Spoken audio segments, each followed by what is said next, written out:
우리에게 주신 하나님의 말씀은 빌립보서 2장 1절에서 11절 말씀입니다. 신약 319페이지입니다. 우리 교독하겠습니다. 마지막 절은 같이 읽겠습니다. 제가 먼저 읽겠습니다. 그러므로 그리스도 안에 무슨 권면이나 사랑의 무슨 위로나 성령의 무슨 교제나 긍휼이나 자비가 있거든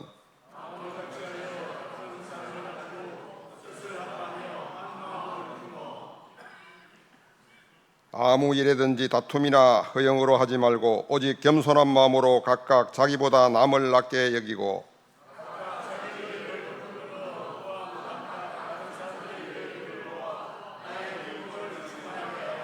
너희 안에 이 마음을 품으라. 곧 그리스도 예수의 마음이니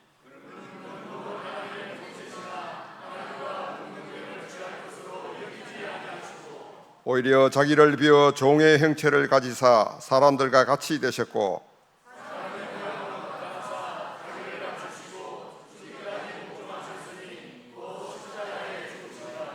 이러므로 하나님이 그를 지극히 높여 모든 이름 위에 뛰어난 이름을 주사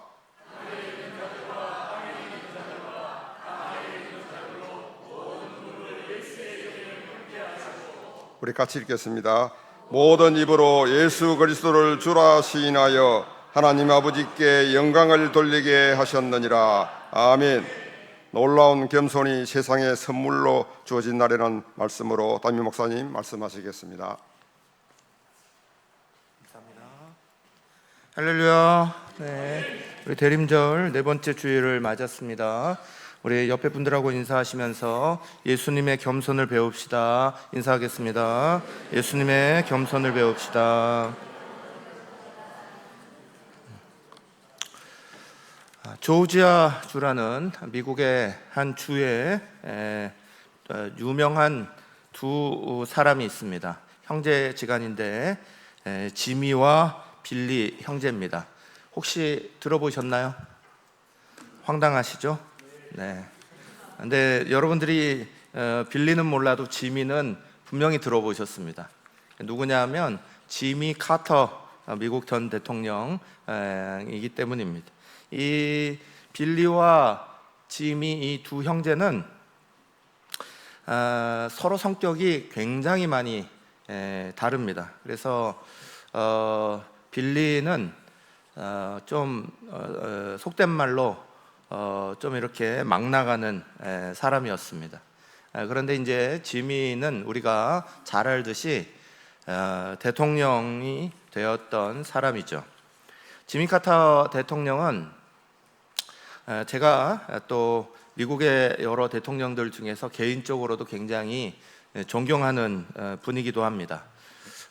지미 카터 대통령은 작년 2024년 12월 29일 날에 별세하셨어요. 그래서 지금 별세하신 지 딱 1년 정도 됐습니다. 그 별세하실 때 나이가 100세였습니다. 그래서 미국의 대통령을 지내셨던 분들 중에 최장수 하셨던 대통령이시기도 합니다. 제가 이 지미 카터 대통령을 존경하는 이유는 퇴임 후에 아름다운 삶을 보여주신 분이기 때문에 그래요. 사실 지미 카터 대통령은 퇴임하기 전에 현직 대통령으로 있을 때는 그렇게 인기가 많이 없었던 대통령입니다. 그러나 대통령직을 내려놓고 그 다음에 전직 대통령으로 굉장히 많은 일들을 하셨습니다. 헤비타트 집 지어주기 운동도 열심으로 하셨기도 하고 또 여러 나라의 평화 특사로도 많이 움직이셨습니다. 우리나라 대한민국이 북한 핵 문제 때문에 아주 심각하게 전쟁이 일어날 뻔한 적이 있어요. 그때 당시는 우리는 아무것도 몰랐는데 시간이 지나간 다음에 그게 공개가 돼서 거의 전쟁 일촉즉발 상황까지 들어갔던 상황이 김영삼 대통령 때 있었습니다. 그런데 그때도 갑자기 지미 카터 대통령이 전직 대통령이 특사 자격으로 북한을 방문하고 그 문제를 풀어내요. 그래서 이 땅에 전쟁이 일어나지 않도록 막았던 이제 그런 대통령이시죠. 지미 카터 대통령이 아주 훌륭했던 이유 중에 한 가지는 평생 교사로 섬겼다는 거예요. 주일학교 교사, 교회학교 교사로 평생을 섬겼고 마지막 이제 암투병으로 도저히 이제 힘이 없어서 섬기실 수 없을 때까지 90 몇 세까지 계속 교회학교 교사로 섬기시고 또 교회 안에서 교리 교육을 담당하셔서 하셨습니다. 그래서 이게 나중에는 이분의 투병과 암투병과 또 이분의 암투병 하면서도 하나님 앞에 신실했던 모습과 이런 모습들이 너무나 큰 본이 돼서 교리 교육 시간에 수많은 사람들이 교회를 찾아와서 그 교육을 받기도 하고 그랬다는 이제 그런 기사가 많은 이런 분입니다. 빌리하고 지미하고 형제지간인데 서로가 이렇게 완전히 다른 길을 가게 된 결정적인 사건이 지미 카터 대통령이 해군사관학교를 졸업했을 때 일어났습니다. 해군사관학교를 820명 중에 52등으로 졸업을 했어요. 그 정도면 꽤나 좋은 성적이잖아요. 그래서 그것을 졸업하면서 미 해군의 원자력 잠수함 연구팀이 있는데 그 팀에 이제 지원을 해서 가서 면접을 보게 됐습니다. 좋은 성적이었고 충분히 될 만한 사람이었기 때문에 본인도 그렇고 다른 사람도 그렇고 당연히 될 거라고 예상했었습니다. 그런데 이제 지미 카터 전 대통령이 가서 면접을 이렇게 볼 때 면접관이 엉뚱하게 지미 카터 대통령을 향해서는 이렇게 물어봤다는 거예요. 820명 중에 52등인데 그러면 너는 너의 최선을 다한 거냐? 이렇게 물어봤대요. 좋은 성적이죠. 그래서 지미 카터 대통령이 처음에는 아무 생각 없이 네 이렇게 대답을 했는데 조금 있다가 말을 바꿉니다. 아니요 라고 바꿨다는 거야. 너는 최선을 다했나 하는 말을 듣는 순간 그게 하나님의 목소리처럼 권위 있고 위험 있는 목소리로 자기에게 찾아왔고 그 최선이라는 말에 자기는 결국 노라고 대답을 바꿨다는 거예요. 그리고 나서 그 면접관에게 호되게 꾸중을 듣고 그리고 나서 그의 삶이 완전히 바뀌었다는 겁니다.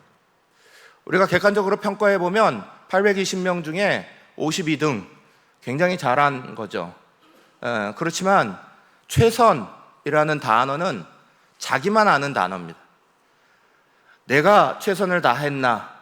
내가 이곳에 최선을 다했고 최고의 자리를 했느냐? 그건 다른 사람이 평가하는 자리가 아니라 개인 스스로가 평가하는 거죠. 저는 하나님께서 우리를 천국에 부르셨을 때 우리 가운데 물으신다면 뭘 물어보실까? 가끔씩 생각해 봅니다. 네가 어떤 일들을 많이 만들고 왔느냐? 그거 물어보실까? 그러지는 않을 것 같아요. 왜냐하면 우리가 만드는 모든 것들은 내 힘으로 하는 게 아니라 하나님 주시는 능력으로 다 하는 거니까. 제가 지금 목회를 하고 있지만 목회하는 것 자체도 하나님이 공급하시는 힘으로 감당하고 있는 거니까 그건 하나님의 능력이지 저의 능력은 아니니까 그렇게 묻지 않으실 것 같아요. 성경 많이 외우고 왔냐? 그렇게도 묻지 않으실 것 같고 조금 치사하게 주일 예배 잘 드렸냐? 그렇게도 묻지 않으실 것 같고 하나님이 물으신다면 뭘 물으실까? 제가 고민하면서 생각하는 중에 하나님이 이걸 물으실 거다 이런 생각이 들었습니다. 너는 정말 너의 최선을 다했나? 너의 믿음 생활에 최선을 다했나? 그걸 물으실 거다. 그런 생각이 제 마음속에 분명하게 들었습니다. 이거에 대한 기준의 말씀이 있어요. 마태복음 25장은 마지막 때에 우리가 하나님 앞에 서게 될 때 그 마지막 날에 대한 비유가 쭉 나오는 말씀인데 그 중에 하나의 비유는 바로 달란트 비유입니다.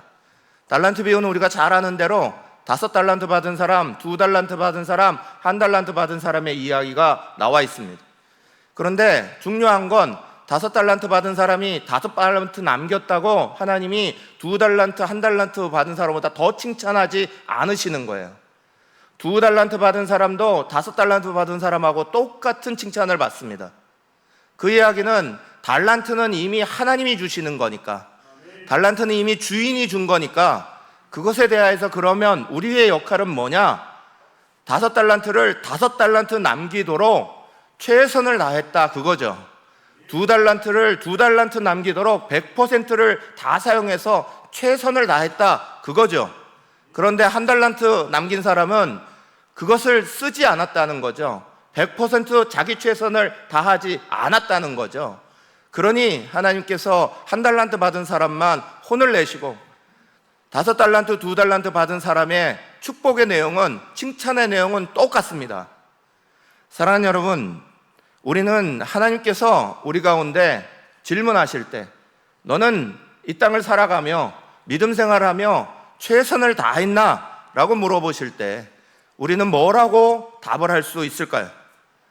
오늘 본문의 말씀에 보면 예수님께서 보여주신 최선의 모습이 나옵니다. 그리고 또 예수님이 보여주신 겸손이라는 것이 무엇인가 하는 것에 대해서 우리 가운데 말씀하십니다. 사랑하는 여러분, 겸손은 최선이라는 것과 함께 할 때 올바른 가치관을 만들어내는 거예요. 겸손은 혼자 겸손하다라는 말로 표현할 수 없습니다. 다른 사람과 비교하며 나는 저 사람보다 더 겸손해 라고 말할 수 없는 겁니다. 겸손은 우리가 하나님 앞에서 우리가 또 우리의 인생을 살아가며 얼마나 최선을 다하여 겸손하였나 하는 것 속에서 이루어지는 단어입니다. 오늘 예수님은 우리 가운데 아주 놀라운 겸손의 이야기를 가르쳐 주십니다. 본문 2장 6절에서 8절 말씀 우리 같이 천천히 읽겠습니다. 그는 근본 하나님의 본체시나 하나님과 동등됨을 취할 것으로 여기지 아니하시고 오히려 자기를 비워 종의 형체를 가지사 사람들과 같이 되셨고 사람의 모양으로 나타나사 자기를 낮추시고 죽기까지 복종하셨으니 곧 십자가에 죽으심이라. 아멘. 많은 성서신학자들은 요 6절에서부터 8절까지의 이 말씀을 이름 붙여놨습니다. 예수님의 겸손이라고 이름 붙여놨습니다. 중세 가장 중요했던 신학자 중에 성 어거스틴이 있습니다. 성 어거스틴, 아우구스티누스라고도 불리는 성 어거스틴은 본인이 예수를 닮아갈 때 가장 닮아가야 되는 모습에 대해서 한마디로 그건 겸손입니다 라고 말했습니다. 그리고 모든 그리스도인들, 모든 성도들이 그리스도의 모습 안에서 배워야 하는, 닮아야 하는 가장 중요한 덕목은 첫째도 겸손이요, 둘째도 겸손이요, 셋째도 겸손이다, 이렇게 가르쳤습니다. 사랑하는 여러분, 예수님의 겸손, 그 예수님의 겸손을 잘 이해하는 것이 오늘 우리의 삶에서 진짜 신앙인답게 살아가는데 굉장히 중요한 역할을 하는 거예요. 오늘 본문의 말씀은 2장 5절 말씀을 딱 중심으로 해서 2장 5절의 앞에 있는 1절부터 4절과 6절부터 11절까지의 말씀이 서로 마주보고 있습니다. 그래서 그 중심에는 너희 안에 이 마음을 품으라고 그리스도 예수의 마음이니 라고 말씀하시는 이 말씀이 딱 기준이 되고 있습니다. 그래서 앞에 부분은 그것을 가지고 어떻게 삶을 살아가야 되는 생활에 대한 이야기가 나오고, 뒷부분에는 그 생활을, 그리스도인다운 생활을 하기 위하여서 어떻게 예수의 마음이 뭐냐라는 것을 가르쳐주는 말씀이 나오는 거예요. 그래서 우리는 먼저 6절에서부터 8절 말씀, 예수의 마음이 뭐냐, 그거부터 말씀을 읽은 겁니다. 예수의 마음이 뭔지를 알아야 우리가 살아가는 자리 안에서 1절부터 4절까지 말씀하고 있는 그리스도인다운 삶의 자리를 제대로 살아내기 때문이에요. 겸손은 6절에서 8절에서 말씀하시는 것 같이 그리스도의 겸손은, 또 우리가 가져 배워야 하는 겸손이라는 단어는 사람마다 다 다릅니다. 겸손은 이 사람의 겸손이 이 사람의 겸손이 될 수 있는 게 아니에요. 겸손은 상황마다, 지위마다 또 많이 가진 것과 덜 가진 것과 이런 것 속에서 다 달라지게 됩니다. 그것을 잘 보여주고 있는, 그 겸손의 자리를 잘 보여주고 있는 사람 중에 하나가 다윗인데, 사무엘상 24장 5절에 7절은 이렇게 말씀해요. 그리한 후 사울의 옷자락을 뱀으로 말미암아 다윗의 마음이 찔려 자기 사람들에게 이르되 내가 손을 들어 여호와의 기름 부음을 받은 내 주를 치는 것은 여호와께서 금하시는 것이니 그는 여호와의 기름 부음을 받은 자가 됨이니라 하고, 다윗이 이 말로 자기 사람들을 금하여 사울을 해하지 못하게 하니라. 사울이 일어나 굴에서 나가 자기 길을 가니라. 아멘. 이 말씀은 사울이 다윗을 열심히 쫓아다녔습니다. 다윗을 죽이려고 다윗에게 누명을 씌우고 그 다윗을 해하려고 쫓아다녔습니다. 그러다가 사울이 어느 광야에 굴에 들어가서 화장실을 가고 싶었습니다. 그래서 군사들도 다 물리고 혼자서 그 굴 속으로 들어갔습니다. 그런데 굴의 깊은 곳에는 다윗과 다윗의 부하들이 자리 잡고 있었습니다. 군사도 데려오지 않았죠. 또 아무런 무방비 상태로 화장실을 보고 있죠. 그러니까 다윗의 군사들은 이렇게 말합니다. 지금이 때입니다. 기회입니다. 죽일 수 있습니다. 그럴 때 다윗은 이렇게 말했다는 거예요. 여호와의 기름 부음을 받은 사람을 내가 해할 수 없다 하면서 그를 말렸다는 거예요. 그리고 복수하지 않았다는 거예요. 그에게 원수 갚지 않았다는 거예요. 왜 원수 갚지 않았어요? 그건 하나님이 심판자이기 때문이라는 거예요. 하나님이 판단하실 문제지 내가 함부로 이 사람을 죽일 수 없다는 거예요. 이 사람을 해하지 않는 것, 그게 다윗의 겸손이죠. 사랑하는 여러분, 겸손은 자기 위치에 따라서 다 다른 겁니다. 우리가 교회를 섬겨 나갈 때 교회 안에 목사의 겸손이 있습니다. 목사의 겸손이 있는 만큼 성도의 겸손도 있는 겁니다. 학교에서 선생님들이 아이들을 위하여서 친절한 선생님이 되고 아주 좋은 선생님이 되어주는 거 선생님의 겸손이에요. 그러나 그걸 악용하고 거기에 대해서 잘못하고 있는 학생들이 있다면 그건 잘못이죠. 학생들은 학생들의 겸손이 있는 거예요. 직장에서는 직장 상사의 겸손이 있는 거고 직장 아랫사람의 겸손이 있는 거예요.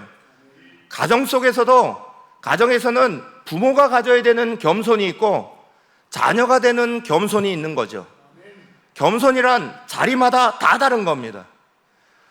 제가 부목사 생활을 할 때 굉장히 은혜 받은 어느 한 권사님 가정이 있습니다. 이 권사님 가정은 아들이 셋이어서 며느리 3명을 봤습니다.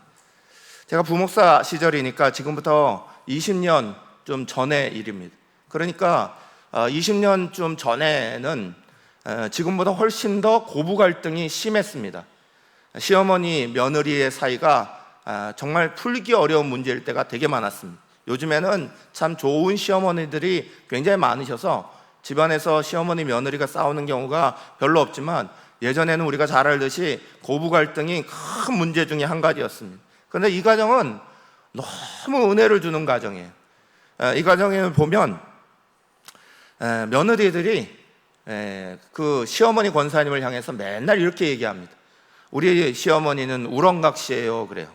이게 무슨 말이냐면 맞벌이하고 있는 이 자녀 부부가 다 출근을 하고 나면 권사님이 월요일은 첫째네, 화요일은 둘째네, 수요일은 셋째네, 이런 식으로 각 집에 갑니다. 가가지고 반찬 떨어진 거 있나, 뭐 떨어진 거 있나 하면서 다 챙겨가지고 꽉꽉 채워놔줘요.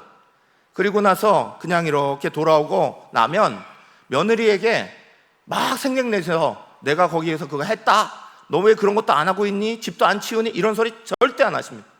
그냥 가서 그렇게 해놓고 돌아오세요. 그래서 며느리들이 오지 마세요 그래도 아니 내가 운동 삼아 해 그러면서 늘 가셔갖고 그렇게 하시는 시어머니예요. 그래서 며느리들도 이걸 당연하게 받지 않아요. 주일이 되면 이분들이, 제가 그때 서울에서 목회 생활을 할 때였으니까 서울에 곳곳에 삽니다. 어떤 분은 2시간 정도 걸려야 이 교회로 와요. 그런데 새 가정에 이 며느리들이 자기 가까운 교회 안 가겠다는 거예요. 시어머니 교회를 꼭 가겠다고 반드시 이 교회로 나옵니다. 나오는 이유가 아주 분명해요. 시어머니 얼굴 뵈야 된다는 거예요. 시어머니 만나 뵈야 된다는 거예요. 그래서 이들이 꼭 찾아와요. 찾아와서 이들의 일상은 주일에 아침에 같이 예배드리고, 그 다음에 각 부서로 들어가서 봉사하고, 저녁이 되면 부모님 모시고 반드시 같이 식사하고 흩어지는, 이게 이 집의 일상이에요. 이 시어머니가 이 며느리들을 얼마나 딸같이 여기시냐면, 그 중에 한 며느리가 독일로 주재원이 되어서 한 2년, 3년 정도 독일 생활을 하게 됐어요. 거기에 한번 쓱 나갔다 오시더니 며느리를 다 불러놓으시고, 나머지 며느리 2명의 며느리한테 내가 너희 아이들 다 봐줄게. 아이들 다 보게 할 테니까 너희들 거기 독일로 휴가 갔다 와. 그러면서 휴가비도 주고 다 쫓아보냈어요. 왜 휴가비를 주면서 보냈냐? 이유가 딱 하나예요. 독일 간 며느리 내가 가봤더니 너무 외롭더라. 혼자 생활하니까 너무 심심해하더라. 너희 가서 같이 마음 풀어줘라. 이게 이유예요. 사랑하는 여러분, 정말 어느 이야기 속에나 나올 법한 집안의 이야기를 보고 엄청 은혜 받았던 적이 있습니다.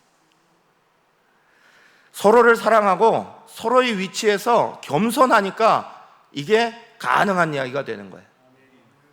겸손은 결국 역지사지의 마음이에요. 역지사지가 뭡니까? 다른 사람의 마음이 되어보는 거예요. 그래서 성경에는 그 역지사지의 마음이라는 것을 황금률이라는 것으로 말씀하고 있어요. 마태복음 7장 12절 말씀 같이 읽겠습니다. 그러므로 무엇이든지 남에게 대접을 받고자 하는 대로 너희도 남을 대접하라. 이것이 율법이요 선지자니라. 아멘. 이 말씀을 황금률이라고, 골든로라고 이름을 붙여놨어요. 사랑하는 여러분, 겸손이란 내가 다른 사람의 입장에 서는 겁니다. 그 사람이 되어보는 겁니다. 성탄절은 그래서 우리 안에 너무너무 중요한 날이에요. 하나님이 높고 높은 보좌를 버리시고 하나님과 동등됨을 취할 것으로 여기지 아니하시고 자기를 비워 종의 형체를 가지사 사람들과 같이 되시려 이 땅에 내려오신 성육신 하신 날이에요. 예수님이 사람이 되어서 우리들의 마음을 이해하시려고 역지사지하시며 우리 가운데 찾아오신 날이 바로 성탄이에요. 그리고 그 성탄의 자리가 더 놀라운 건 예수님이 거기에 멈추지 않으시고 한 발짝 더 나가서 우리를 위하여 죽기까지 복종하셨으니 곧 십자가의 죽으심이라 하시면서 죄의 문제 해결하시려 본인이 십자가까지 지셨다는 거예요. 사랑하는 여러분, 이 예수님의 겸손을 한마디로 말하면 최선을 다한 겸손입니다. 한번 따라해 보실까요? 예수님의 겸손은 최선을 다한 겸손입니다. 그렇죠. 우리가 배워야 하는 예수님의 겸손은 최선을 다한 겸손이에요. 그분은 왜 이게 예수님의 최선인가? 예수님이 우리와 같이 인간의 몸을 입고 이 땅에 오지 않으셔도 그 누구도 이게 죄의 문제를 해결하는 방법이라 알지 못했습니다. 예수님이 이 땅에 오셔서 십자가 지기 전까지는 이 세상에 사는 누구도 예수님이 십자가를 지셔야만 우리의 죄의 문제가 털린다라고 아무도 생각하지 않았습니다. 그러나 그걸 생각하신 분은 오직 예수님이죠. 예수님은 알고 계시고 사람들은 아무도 모르는 거예요. 안 하셔도 되는 이야기. 그러나 알고 계신 예수님은 죄의 문제를 해결하기 위하여 사람들과 같이 되어야 하고, 그리고 그 죄의 문제를 해결하기 위하여 십자가를 져야 된다는 걸 아시는 예수님은 자기의 최선을 다해서 그것을 행하셨기 때문이에요. 최선이라는 건 그런 겁니다. 최선이라는 건 내 주변의 사람들과 비교하는 게 아니라 내가 보고 있는 자리, 내가 알고 있는 것, 그걸 내가 최선을 다해 말 그대로 행하는 게 최선이에요. 그래서 위치마다 다 다르는 거예요. 직분마다 다르고 배움마다 다르고 우리가 이곳을 섬긴 그 연수마다 다르고 사람마다 다 다를 수밖에 없습니다. 교회를 오래 다니고 오래 믿은 사람일수록 교회의 여러 가지가 다 눈에 보입니다. 목회 생활을 오래 한 저와 이제 막 목사가 된 윤 목사와 시간에 많은 차이가 있어요. 그러면 제가 윤 목사만큼 섬기면 안 되죠. 윤 목사보다 더 섬겨야 되는 거죠. 제 눈에 보이는 게 많으니까. 저의 최선의 목회는 그거보다 훨씬 더 섬겨나가야 되는 거죠. 사랑하는 여러분, 우리는 최선이라는 말에 굉장히 중요한 의미를 담아야 합니다. 우리가 믿음 생활을 할 때에 우리의 믿음이 정말 주님을 향하여 최선을 다하고 있는 믿음이냐, 그건 다른 누구가 평가해 주는 게 아닙니다.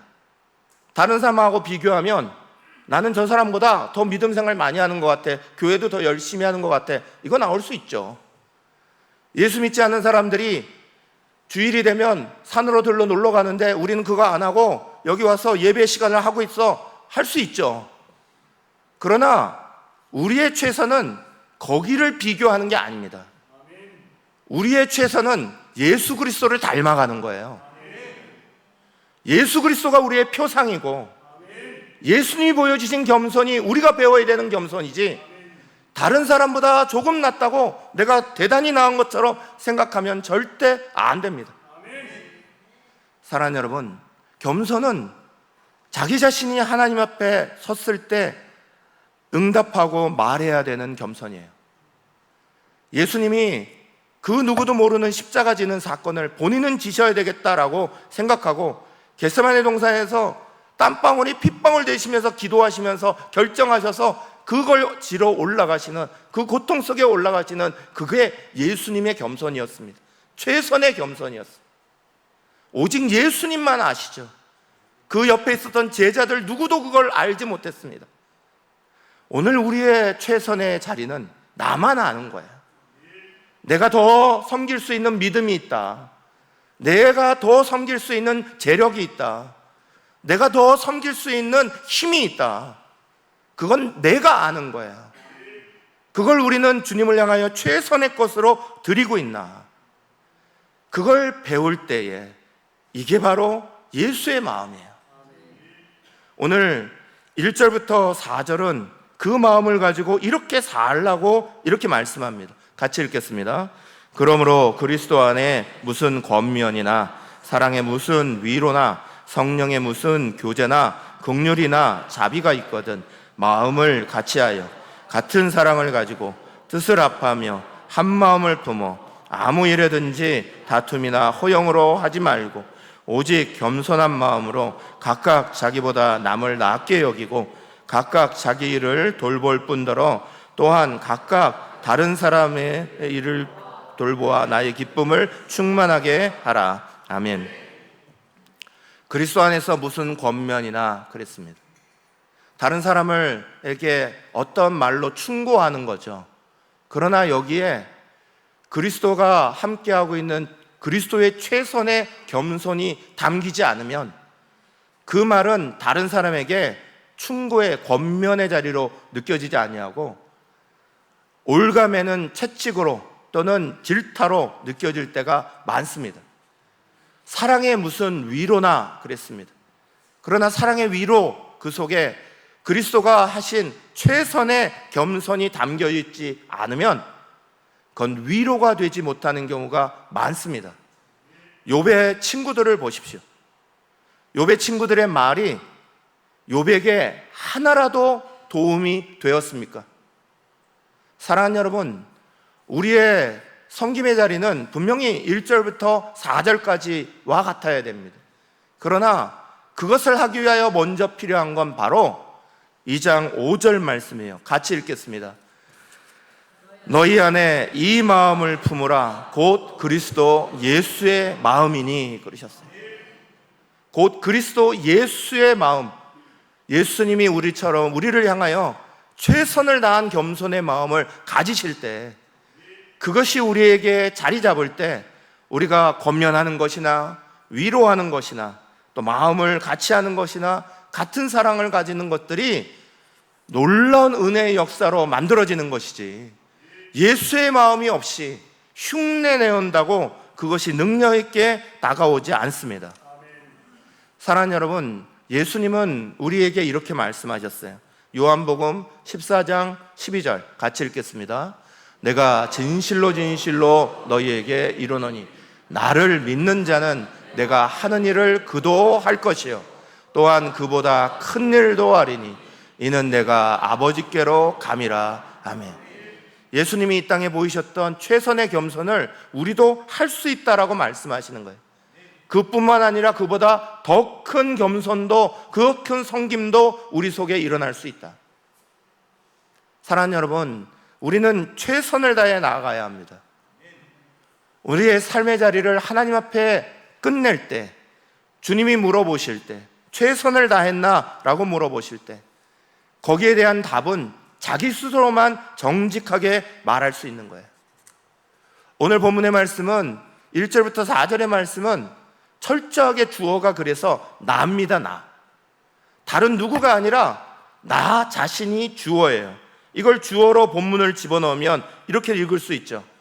내가 마음을 같이 하는 것이고, 내가 같은 사랑을 하려 하는 것이고, 내가 뜻을 합하려 하는 것이고, 내가 한 마음을 품는 것이고, 내가 아무 일에든지 허영이나 다툼으로 하지 않는 것이고, 내가 나보다 남을 낮게 여기는 것이고, 내가 나의 일을 돌볼 뿐만 아니라 다른 사람의 일을 돌보아 주는 거야 라고 되는 거예요.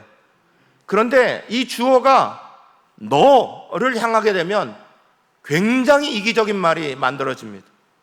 너가 마음을 같이 해야 돼. 너가 같은 사랑을 품어야 되는 거잖아. 너가 뜻을 합해야 해. 너가 한 마음이 되어야 된다. 너가 나를 너보다 낫게 여겨야 되고, 너의 일만 돌아보지 말고 내 일도 돌아봐야 되는 거 아니야. 이기적인 말이 되는 거예요. 사랑하는 여러분, 그래서 이 말씀은 철저하게 그리스도의 겸손 안에서 이루어가야 되는 말씀이에요. 저와 여러분은 오늘 우리가 그리스도를 맞이하며 주님이 이 땅 가운데 어떻게 오셨는지를 잘 이해해야 합니다.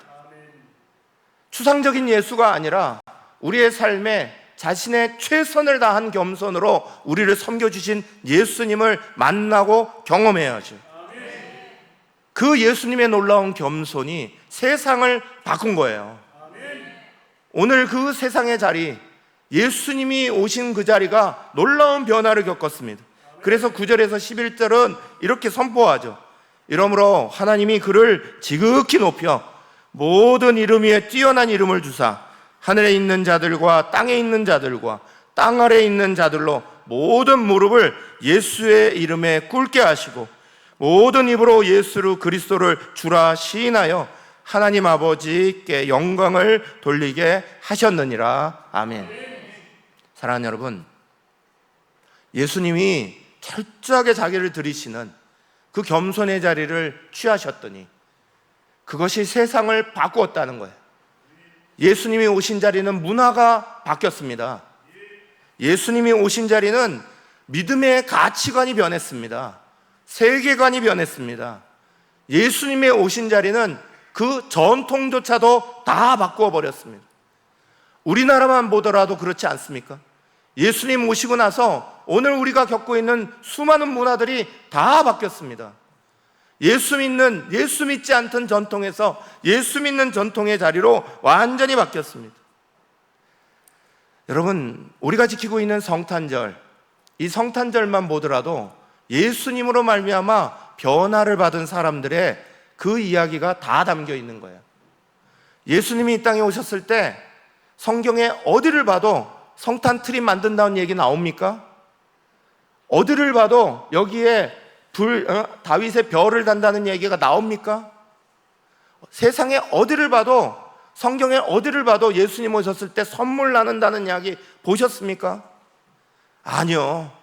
그건 성경에 나오는 이야기가 아니라 예수로 말미암아 변화된 사람들의 이야기가 성탄절 안에 다 들어와 있는 거예요. 하다못해 우리가 지키고 있는 12월 25일도 정확하게 예수님이 12월 25일에 태어난지는 아무도 모릅니다. 이날은 로마인들의 태양절 축제일이었어요.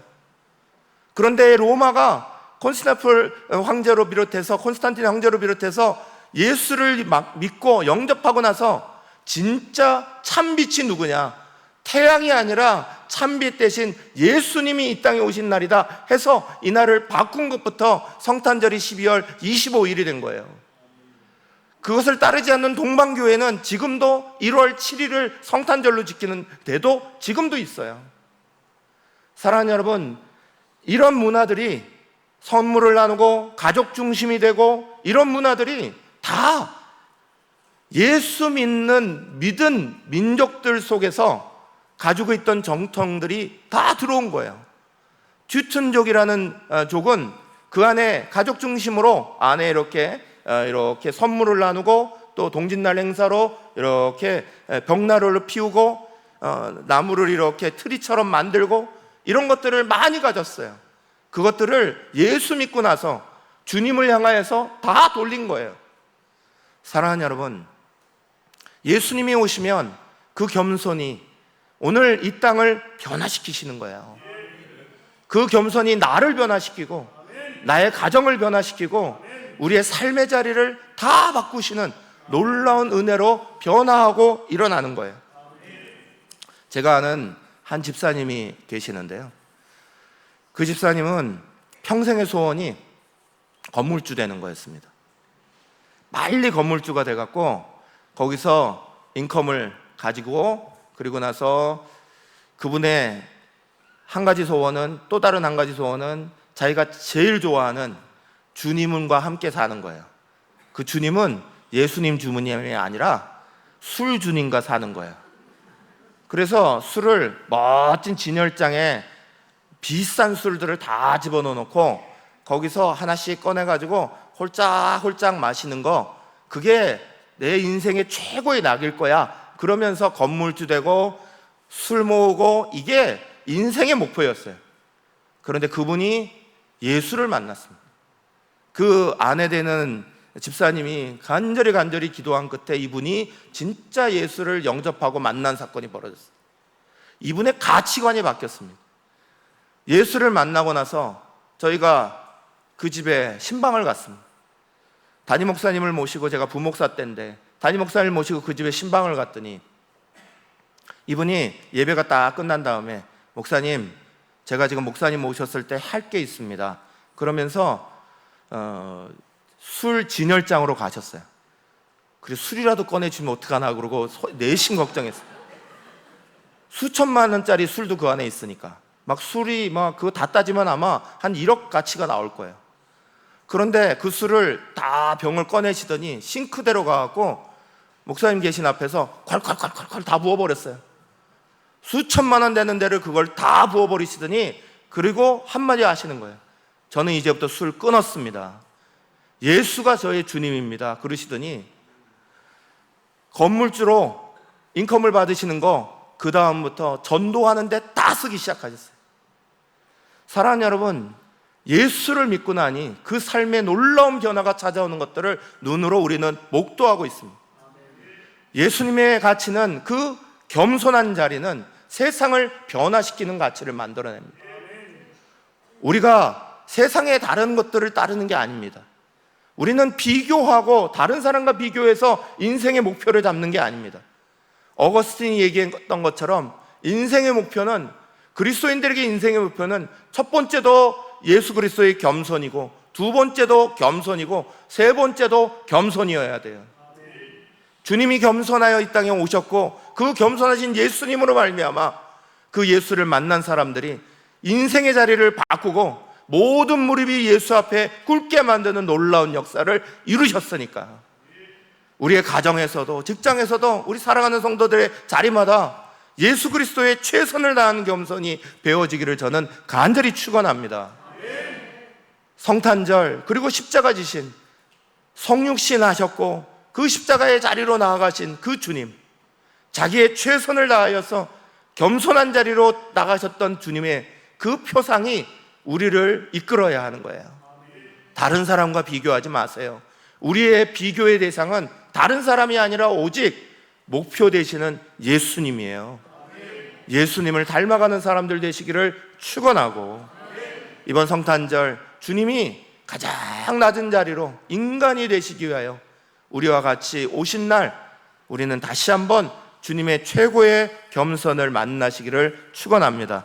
이 시간에 1분간 같이 기도합시다. 함께 기도하실 때, 하나님, 우리의 삶에도 주님의 겸손을 배울 수 있는 은혜가 있게 하여 주시옵소서.